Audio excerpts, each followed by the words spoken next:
ঊনবিংশ কীৰ্তন। কৃষ্ণ ঘোষা।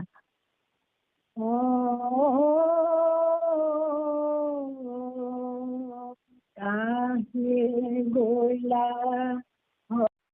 মোৰ গোপাল স্বামী, কৃষ্ণবিনে জীৱ কি মতে আমি, কাহে গৈলা হৰি মোৰ গোপাল স্বামী, ও কৃষ্ণ বিনে জীৱ কি মতে আমি। কৃষ্ণ কনে দেখি আকুল মতি, বিচাৰি পাছে পালো প্ৰাণ পতি, নিৰ্মল শ্যাম তনু কুমাৰ, কণ্ঠত কস্তুভ মুকুতাৰ হাৰ, চাৰিখান ভুজ মুখনে জলে, পাদলম্বী বনমালা গলে,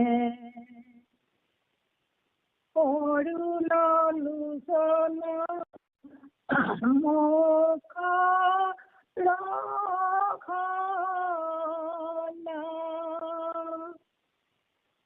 প্ৰকাশন্তে আছে চিত বখন,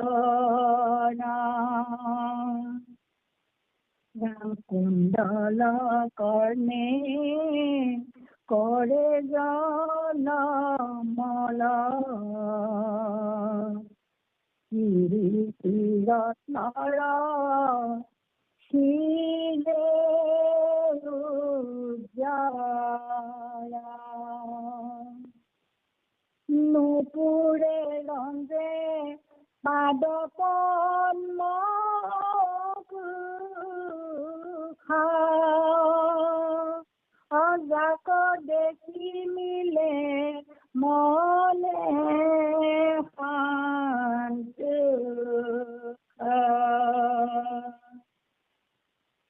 ৰাম দাহিন পদে বাম থাপি, আখৰে মথিছা জগত ব্যাপী, শিশু অকস্মাৎ আৱিন্দ,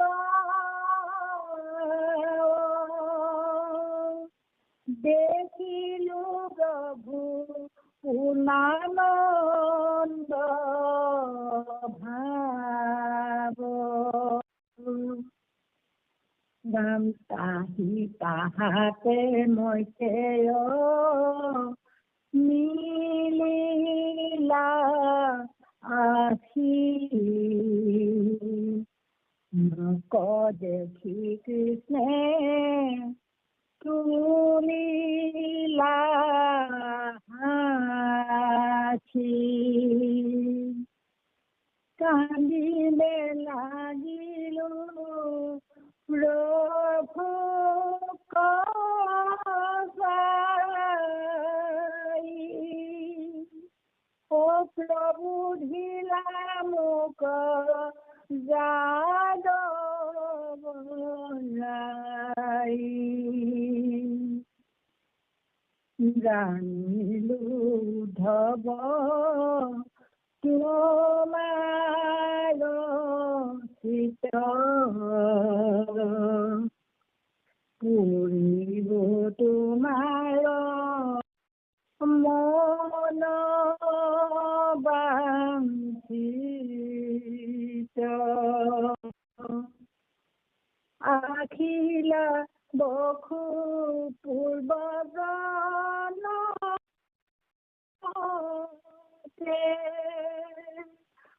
পুজিলা তুমি মোক ভাগ মতে ৰাম মোহৰ কৃপায়ে লভিলা পাৰ আউৰ জন্ম দুনাই নাহি তোমাৰ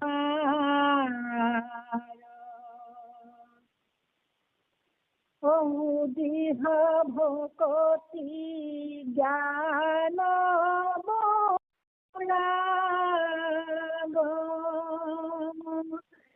জন্ম তয়াখি ললে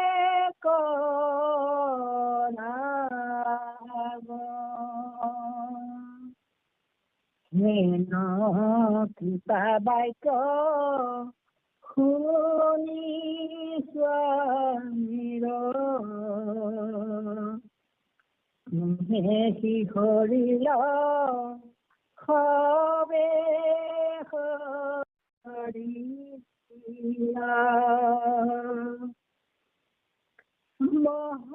মহয়লুতক নেতৰ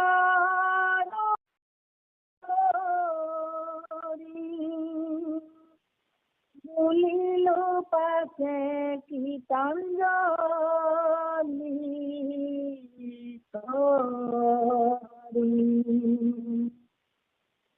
নাম চিন্তে যিটো জনে তজু চৰণ যে তাৰ কোন প্ৰয়োজন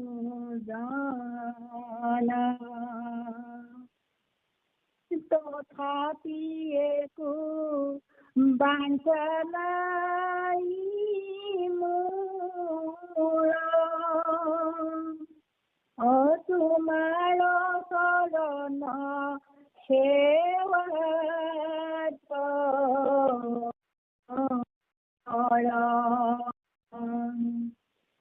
ৰাম তুমি পূৰ্ণ জ্ঞান জগতে খ্যাত তথাপি মোক মাত্ৰা মন্ত্ৰণাত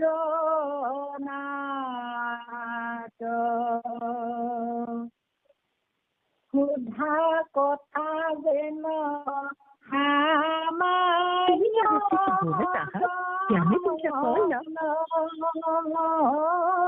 ইহাক স্মৰি মোৰ মোহে মন ৰাম ব্ৰহ্মাক দিলা যিটো জ্ঞান স্বামী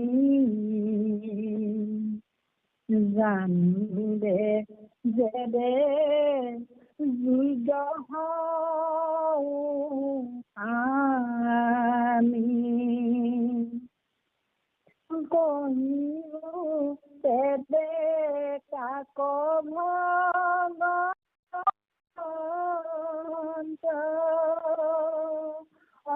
সংসাৰ দুখে যেন পাওঁ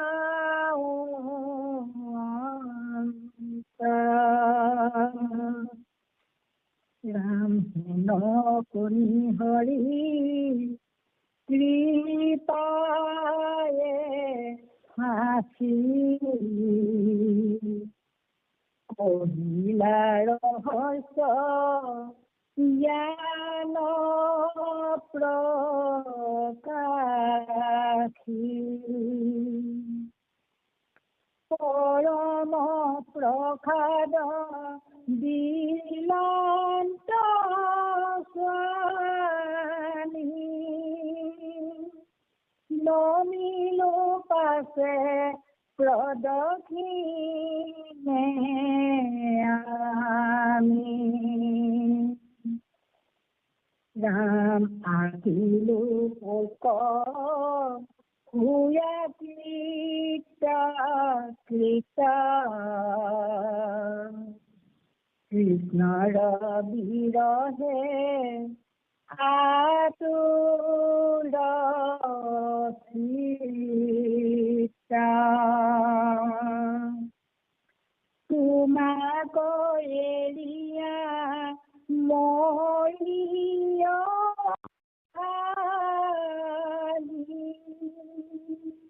ও যাইব বদলিতা শ্ৰম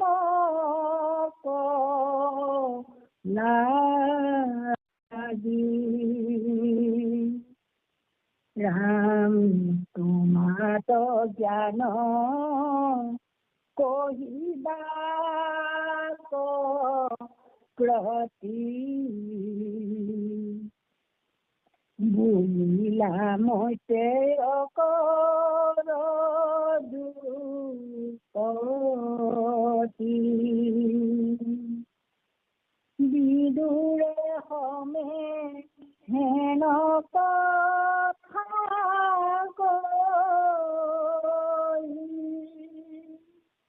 আনন্দে তীৰত আছিলা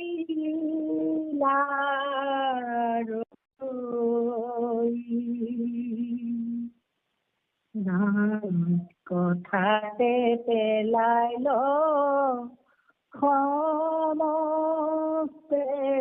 ৰাতি বিদুৰে ভোলা আনন্দিত আছি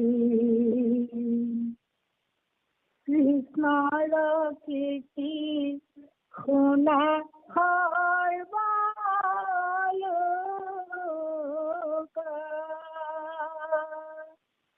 তৰিবা যেবে ইটো দুখ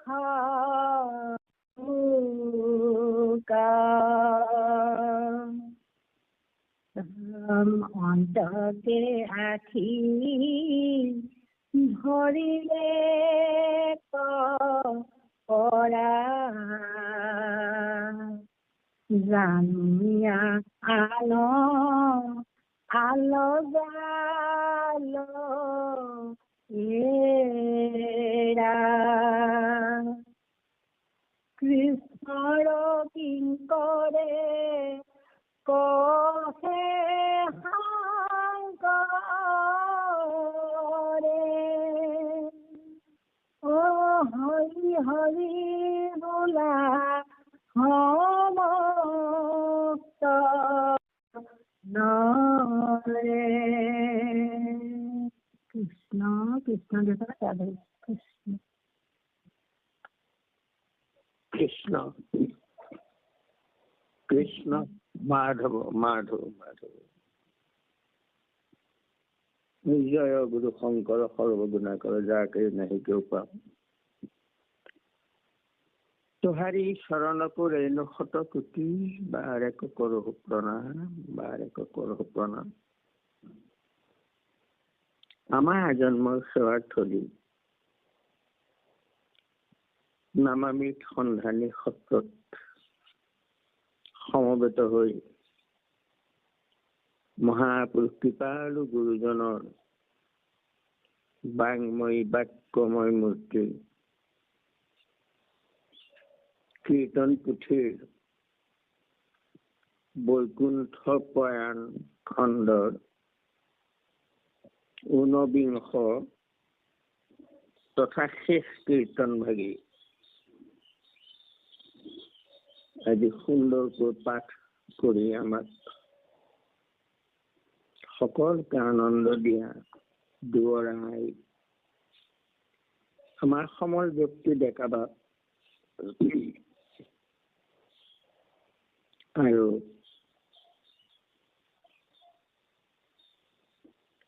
সুপৰিচালক হাতীমূৰীয়া বাপুকে মুখ্য কৰি সমস্ত ভক্তি প্ৰেমী ৰসগে বা পাই চৰণলৈ আমাৰ ভক্তি ভৰা সেৱাভাগী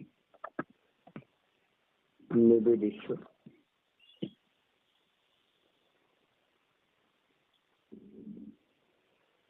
এই অধ্যায়টিত সামৰণি অধ্যায়। ইয়াতে কেইটামান ডাঙৰ গুৰুত্বপূৰ্ণ কথা উত্তৰ আমি পাই গৈছো। বহুত মানুহৰ মাজত, ভকতৰ মাজত সন্দেহ আজিকালিও তাৰমানে শুনো মাজে মাজে কৰবাত কৃষ্ণৰ লগত থাকোতেই, অহৰহ থাকোতেও বুদ্ধৱে পাপৰ পৰা হাত সাৰিব নোৱাৰিলে। অলকানন্দ দৰ্শনতহে পাপবোৰ গুচিব বুলি কলে। কেলে পঠিয়ালে তালে? কৃষ্ণৰ লগত থাকোতে তেওঁক পাপ গুচিব নোৱাৰিলে নেকি? এনেকুৱা কিছুমান কথা তাৰমানে প্ৰশ্ন কৰে। আৰু এই কথাটো সেই ভকতসকলে তাৰমানে আচলতে অনুমান কৰিব নোৱাৰে, বুজিব নোৱাৰে যে সেই কৃষ্ণই উদ্ধৱক কথা কৈ থকা কথাখিনি কোনটো যুগত কৈ আছিলে। সেই সময়ৰ যুগ ধৰ্ম, জ্ঞান ভক্তিৰ কথা, কৰ্ম ভক্তিৰ কথা, ভাগৱত ভক্তিৰ যি কথা সেইখিনি তেতিয়া কোৱা হোৱা নাই তাত।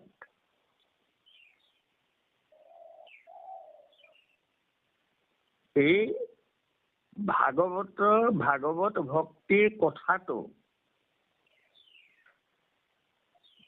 তাৰমানে পিছতহে উদ্ধৱক কৈছেগৈ।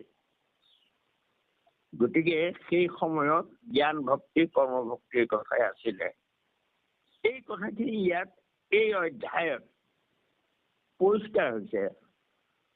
তাকে আমি সন্দেহবোৰ নিৰাকৰণ কৰিবৰ কাৰণে সূক্ষ্মভাৱে কথাবোৰ পঢ়িব লাগে। মই কৈ থাকো সদায় আপোনালোকক, কীৰ্তন পঢ়িলো, বহুত পঢ়িলো, সুৰ সঞ্চাৰো জানিলো, কিন্তু ৰহস্য তত্ত্বটো আমি গ্ৰহণ কৰিব পাৰিছো নে নাই পৰা, এইটো ডাঙৰ কথা।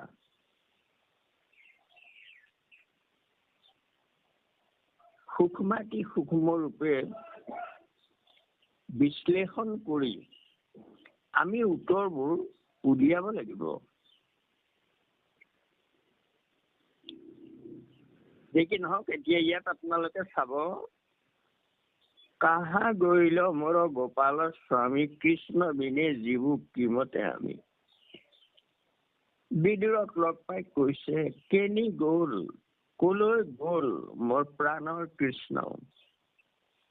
কৃষ্ণ বিনে কেনেকৈ জীয়াই থাকিম। কৃষ্ণ নাথাকিলেও মই থাকিব লাগিব, মোক ৰাখি থৈ গল, কিন্তু মই কেনেকৈ জীয়াই থাকিম। কৃষ্ণ কনে দেখি আকুল মতি, বিচাৰি পাছে পাইলো প্ৰাণপতি। কৃষ্ণই মোক পঠিয়ালে যদিও মই লুকাই থাকিলো। আৰু পিছত যদুবংশ শেষ হোৱাৰ পিছত কৃষ্ণ কলৈ গল মই বিচাৰি আছো। নিৰ্মল শ্যাম তনু সুকুমাৰ কণ্ঠত কৌস্তুভ মুকুতাহাৰ। চাৰি থান ভুজ ভূষণ এজলে আপাদলম্বী বনমালা জলে। অৰুণ লোচন মুখ প্ৰসন্ন প্ৰকাশন্তে আছই পিত বসন। মই দেখা পালোগৈ নিৰ্মল শ্যাম তনু মোৰ প্ৰভু, কণ্ঠত কৌস্তুভ মুকুতাহাৰ, চতুৰ্ভুজ মূৰ্তি ভূষণে জ্বলিছে, অৰ্থাৎ অলংকাৰ বাজু কি কয় কংকন আদি। প্ৰকাশন্তে আছে পিত বসন, পিত বসন পৰিধান কৰি আছে। কুণ্ডল কৰ্ণে কৰয় জলমৰ, কিৰীটি ৰত্নৰ শিৰে উজ্জ্বল নুপুৰ ৰঞ্জে পাদ পদ্ম কুশ। পাদ পদ্মত নুপুৰ, যাক দেখি মিলে মনে সন্তোষ। দাহিন পদ বাম উৰু থাপি, দাহিন পদে অৰ্থাৎ সোঁ ভৰিটোৰ বাম উৰু থাপি, তাৰমানে বাওঁ ভৰিটো আনি এই দাহিন পদে বাম উৰু থাপি, তাৰমানে কথাটো কি কৈছে যে সোঁ ভৰিৰ আঁঠুৰ ওপৰত বাম উৰুটো তাৰমানে থৈ, অৰ্থাৎ বাওঁ ভৰিটো দাং খাই আছে, হেৰিয়াতে ওলমি পেলাই, তাৰমানে হেৰিয়াত বাম উৰুটো আনি এনেকে আঁঠুৰ ওপৰত বা হেৰি সোঁ উৰুত দি দিছে, আৰু সেই চৰণ বাওঁ চৰণ অলপ আগবাঢ়ি পেলাই তাৰমানে ওলমি আছে, যাতে সেই পহু শুই থকা পহু কাণৰ দৰে তাৰমানে দেখা পাইছে। গতিকে কৃষ্ণ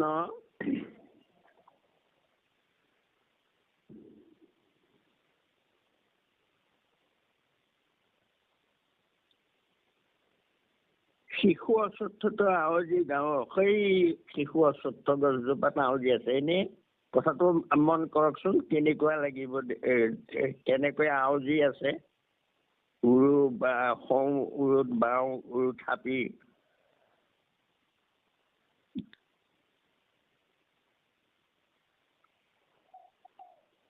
তহিতে মৈত্ৰীয় মিলিল আখিৰ, মোক দেখি কৃষ্ণে তুলিলা হাসি। কান্দিবে লাগিলো প্ৰভু কচাই, প্ৰভু ধিলা মোক যাদৱৰাই। তাতে আহি মৈত্ৰেয় ঋষি পালেহি, আৰু মৈত্ৰেয় ঋষিৰ লগত কথা পাতি থাকোতে তেওঁ জুমা জুমি কৰি তাৰমানে আগবাঢ়ি গৈছে। মোক দেখা পালে কৃষ্ণই,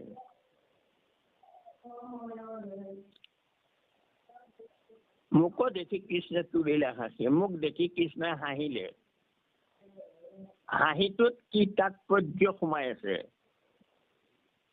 তেওঁক খংহে কৰিব লাগিছিলে, তোমাক মই পঠিয়াই দিছিলো, তুমি কিয় নগৈ পেলাই তাৰমানে মোৰ কথা নামানি তুমি কিয় আকৌ এনেকৈ ৰৈ থাকিলা, এই বুলি ধমকিটো নিদিলে, হাঁহিলে। হাঁহিটোত তাৰমানে কিবা ৰহস্য লুকাই আছে। বাৰে বাৰে যোৱা যোৱা যোৱা বুলি এনেকে পঠিয়াই আছে। তেওঁ তাৰমানে ঘূৰি ঘূৰি চাইছে, আকৌ পঠিয়াই আছে যোৱা যোৱা, আৰু সেইজন আকৌ নগৈ আকৌ ঘূৰি আহিছে বুলি দেখি খং কৰিব লাগিছিলে, কিন্তু তুলিলে হাঁহি। কান্দিবে লাগিলো প্ৰভু কচাই, প্ৰভু ধিলা মোক যাদৱৰাই। মই কান্দিবলৈ লাগিলো, জানিলো উদ্ধৱ তোমাৰ চিত, পুৰিব তোমাৰ মন বাঞ্ছিত। ইয়াতে কথাটো সোমাই গল, দেখিছেনে? উদ্ধৱ, মই তোমাৰ চিত্ত বুজি পালো, অৰ্থাৎ মই তোমাক পৰীক্ষাও কৰিলো, বুজি বোলো তোমাৰ চিত্ত কি বিচাৰিছা তুমি। জানিলো উদ্ধৱ তোমাৰ চিত্ত, পুৰিব তোমাৰ মনোবাঞ্ছা মই পূৰ্ণ কৰিম। তাৰমানে সেই আগত কোৱা কথাবোৰত বিদুৰৰ মনোবাঞ্ছা পূৰ্ণ হোৱা নাই, এতিয়াহে হ'ব। আছিলা বহু পূর্ব জনমত, পুজিলা মুখ তুমি ভালো মত, মোহর কৃপায় লভিলা পার, আউর দুনাই জন্ম নাহি তোমার। তুমি পূর্ব জন্মত বহু আছিলা, মোক তেতিয়াও বহুত পূজা কৰিলা। এই জন্মত তুমি পাৰ পালা আৰু তোমাৰ জন্ম নাই। মোৰ লগত তোমাৰ এনে ভকতি হল যে তোমাৰ আৰু দুনাই জন্ম হব নোৱাৰে। সুধীৰ ভকতি জ্ঞান বৈৰাগ্য ইজন্মতো আহি লইলে কলাগ। এই জন্মতে তোমাৰ সুধীৰ ভকতি জ্ঞান ভক্তি লাগ ললে তোমাক। হেন কৃপা বাক্য শুনি স্বামীৰ স্নেহে শিহৰিল খব শৰীৰ। বহৰ লতক নেত্ৰ জৰি বুঢ়িলো পাছে গীতাঞ্জলি কৰি। প্ৰভুৰ কথা শুনি মই আকৌ কান্দিব লাগিল। গীতাঞ্জলি কৰি মই আকৌ সুধিলো, কিন্তু যিটো জনে তজু চৰণ নিশিজে তাৰ কোনো প্ৰয়োজন। তথাপি একো বাঞ্ছা নাহি মোৰ, তোমাৰ চৰণ সেৱাটো কৰ।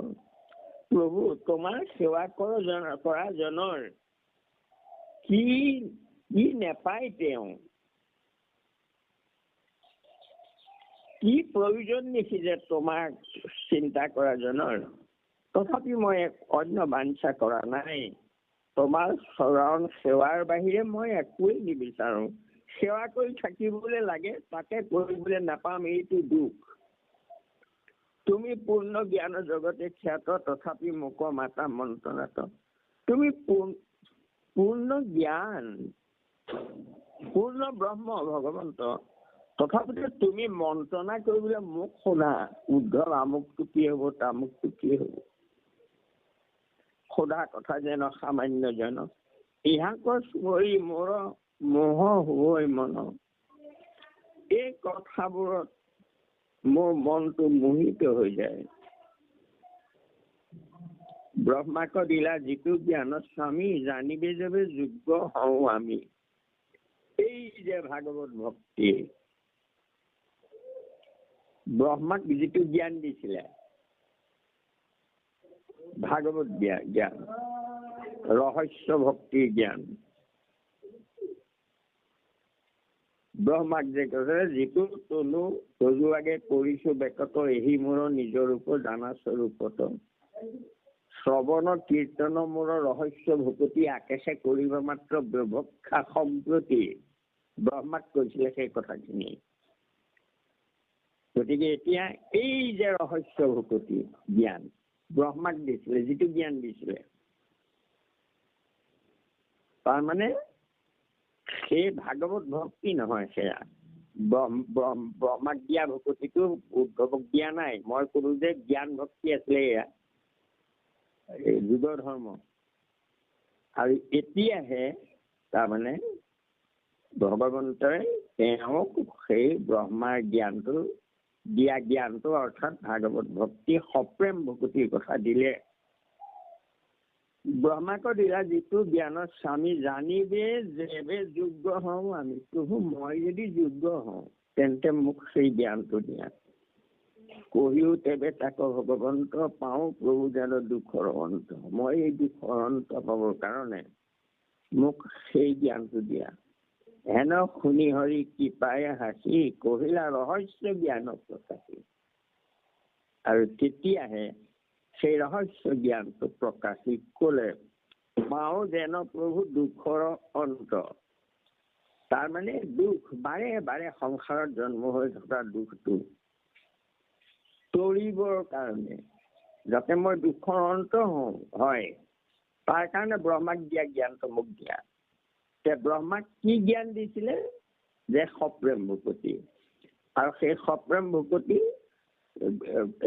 দিওঁতে কি বুলি কলে? যে শ্ৰৱণ কীৰ্তন মোৰ ৰহস্য ভকতি, আকেশে কৰিবা মাত্ৰ ব্যৱক্ষা সম্প্ৰতি। সেই জ্ঞান দিলে। পৰম প্ৰসাদ দিলন্ত স্বামী, নমিলো পাছে প্ৰদক্ষিণে আমি। মোক প্ৰভুৱে দিলে জ্ঞান, আৰু মই সেয়া বেকেটৰ ভিতৰত থাকি গ'ল। আৰু কি জ্ঞানটো দিছিলে, সেই ব্ৰহ্মাক দিয়া জ্ঞানটো, সেই জ্ঞান পালে আছিলো হুয়া চিত্ত শিষ্য, কৃষ্ণৰ বিৰহে আকুল চিত। তোমাকো এৰিয়া মই অভাগী, যাইব বদৰিকা শ্ৰমক লাগি। কৃষ্ণৰ প্ৰসাদৰ চিত্ত চিত্ত হৈ মই ইয়ালৈ এয়া গুচি আহিলো। এতিয়া তোমাক এৰি মই আকৌ বদৰিকা শ্ৰমলৈ যাবগৈ লাগিব, কাৰণ ভকতি প্ৰকাশ কৰিব লাগিব তাত। গোসাঁয়ে মোক এয়া দায়িত্ব দি গৈছে। তোমাকো জ্ঞানক অভিভাৱক গতি বুলিলা মৈত্ৰে অকল যদি দিছে। তোমাক এই জ্ঞান কবৰ কাৰণে মৈত্ৰে দায়িত্ব দিছে। গতিকে মই কিবা জানিলেও তোমাক মই নকওঁ। কেলে নকওঁ? প্ৰভুৱে মোৰ সন্মুখত তেওঁক দায়িত্ব দিছে তোমাক জ্ঞান দিবৰ কাৰণে। বিদেশৰ সময় হেনে কথা কৈ আনন্দে কৰিছে স্থিৰত আছিল। আৰু এইদৰে কথা পাতি স্থিৰতে কথাকে পুহাইল সমস্ত ৰাতি। ৰাতি পুৱাই গ'ল, কথা শেষ নহয়। বিদেশ হইলে আনন্দিত ৰাতি কৃষ্ণৰ কীৰ্তি শুনা কৃষ্ণৰ কীৰ্তি শুনা সৰ্বলোক। কৰিবা যদি এইটো দুখ এইটো সুখ কৰিবলৈ যদি ইচ্ছা আছে, তেনেহলে কৃষ্ণৰ কীৰ্তি শ্ৰৱণ কৰা। অন্ততে ৰাখি ধৰিলেতো পৰা, জানিয়া আনক আলৰ আলৰেৰা। কৃষ্ণৰ অসীম কৰে পঢ়ে শংকৰে, হৰি হৰি বোলা সমস্ত নৰে। শেষত এই শংকৰৰ বাক্যামৃত, শংকৰদেৱৰ বাক্যামৃত কি? কৃষ্ণৰ কিংকৰ শংকৰৰ বাক্য কি? হৰি হৰি বোলা সমস্ত নৰে। সমস্ত নৰক উপদেশ দিছে।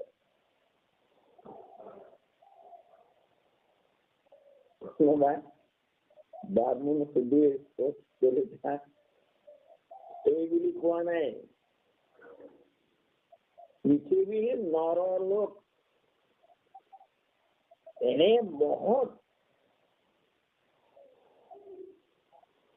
সকলো মানুহকে জাতি বৰ্ণ ধৰ্ম নিৰ্বিশেষে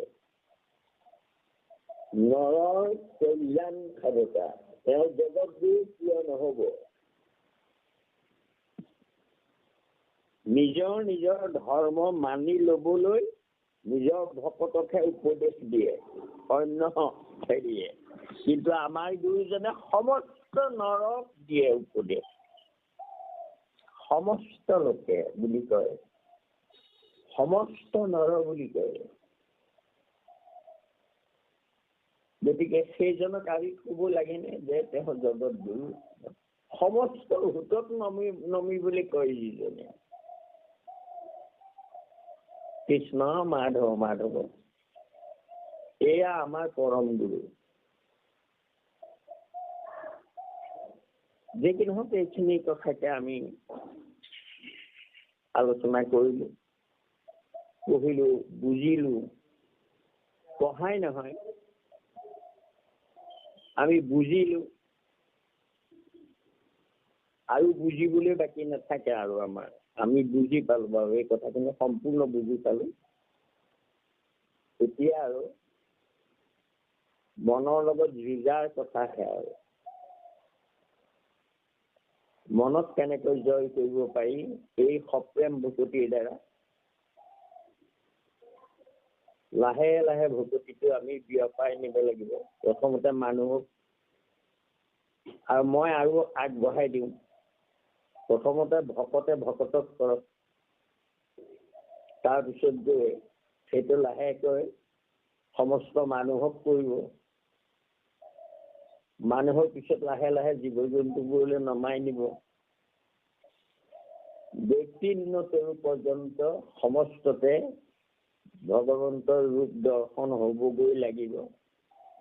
তেতিয়াহে ৰহস্য ভকতি হব। গতিকে প্ৰেম প্ৰেম প্ৰেম সপ্ৰেম, প্ৰেম সহ সপ্ৰেম কয়। ভকতি হলেই নহব, ভকতিটো সপ্ৰেম হব লাগিব। প্ৰেম য'ত নাই তাত কেনেকে হব ভকতি? আৰু আনুষ্ঠানিকতা আমি ঢেৰ কৰিব পাৰো, কৰি আছো। গোটেই দেশখন ভৰপূৰ আনুষ্ঠানিকতা।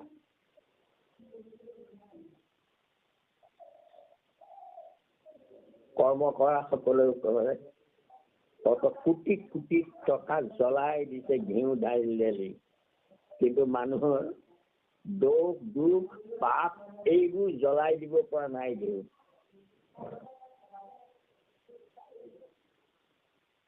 ঠিক তেনেকৈ আমিও নিজক পৰীক্ষা কৰিব লাগে। আমি আমাৰ দুষ্কৃতিবোৰ আহুতি দিব পাৰিছো নে নাই পৰা? ভক্তি ভাৱত সমস্ত ভকতৰ প্ৰতি, মানুহৰ প্ৰতি আমাৰ প্ৰেম আহিছে নে নাই অহা? জীৱ জন্তুৰ প্ৰতি আমাৰ প্ৰেম আহিছে নে নাই অহা? যদি আহিছে, তেতিয়া সেইজনে আকৌ কাৰোবাক সুধিব লাগে নে মাছ মাংস খাব লাগে নে নেলাগে নে? আইন কৰি পেলাই তাৰমানে হেৰি কৰিবলগীয়া হৈছে, নেখাবা, জোৰ কৰিবলগীয়া হৈছে। ভূত দয়া কৰা কৈ থকা হৈছে। অন্তত আনুষ্ঠানিকতাত নকৰিবা। ৰাক্ষস মানুহ যেতিয়া খাবই খুৱাই খাই থাকা, কিন্তু তথাপিতো আনুষ্ঠানিকতাত অন্তত নকৰিবাচোন এই ব্যৱস্থাটো। ধৰ্মীয় কাৰ্যত নকৰিবা।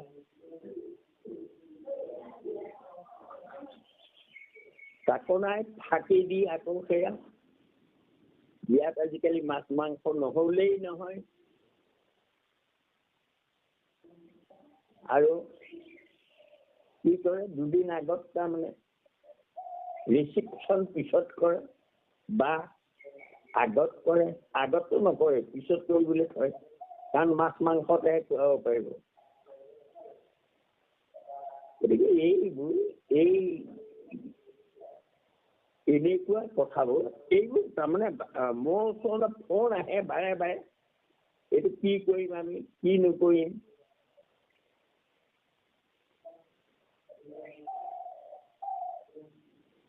যি কি নহওক, কিন্তু এতিয়া সেইবোৰৰ কথাবোৰ আমি বাদ দিওঁ বাৰু। সেইবোৰ আমাক নালাগে, এইবোৰ আমাৰ চিন্তাৰ বস্তুও নহয় এতিয়া। আৰু সেইটোকে ভাবি শুনিয়েই, ভাবি গুণিয়েই আমি এয়া অনুষ্ঠান কৰি লৈছো, নিজৰ কৰি লৈছো। আমাৰ এই অনুষ্ঠানবোৰত যাতে তেনেকুৱা ভকতৰ সংগ তাৰমানে হেৰি নহওক, মই সেইটোৱে কামনা কৰো। আমি যি কৰিছো সঁচা অৰ্থত কৰো যাতে। কৃষ্ণ মাধৱ বান্ধৱ। হয়, বহু কথাই কৈ পেলালো। যি কি নহওক, অপৰাধীৰ আপোনালোকৰ মৰিখন কৰিব।